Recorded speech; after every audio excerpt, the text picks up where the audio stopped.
Plastic nga. Hindi nga sa lahat ng oras. Sa lahat ng oras plastic. Plastic kasi kung yan, malalaglag yan. Hindi nga malalaglag mo, ipapasin mo. Okay lang yan malaglag ka sa akin kaysa sa malaglag ka sa iba.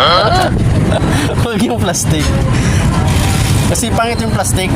Alam mo naman palang patap kasi pag pinagpipili ng Basta importante yung malalaglag ka sa basta akin. importante plastic. Hindi. Yung malalagay ito para hindi maano. Kaya nga ipapasin tapos ipapansir ka na. Ang ulit talaga ng bulbul mo. Si mahal talaga. O bakit nakarating ka doon sa bulbul? Amo na nga. Mahal. Plastic nga para hindi malaglag. Plastic and- Kasi kung yan, bubutasan mo ito, hindi na nga ito bubutasan. Di ba gusto mo may... Butas na dati. What's your nota? Sige na. Mahal talaga, naglalambing ka pa na. Plastic and... Ang anak mo, nandun na. Ang anak ko lumayas sa ka. Tingnan mo. Pwede, alam mo ba umisya dyan sa harap ng ano? Hayaan mo na. Plastic yung gusto ko ipalagay kasi dito. Lagay ng mga requirements.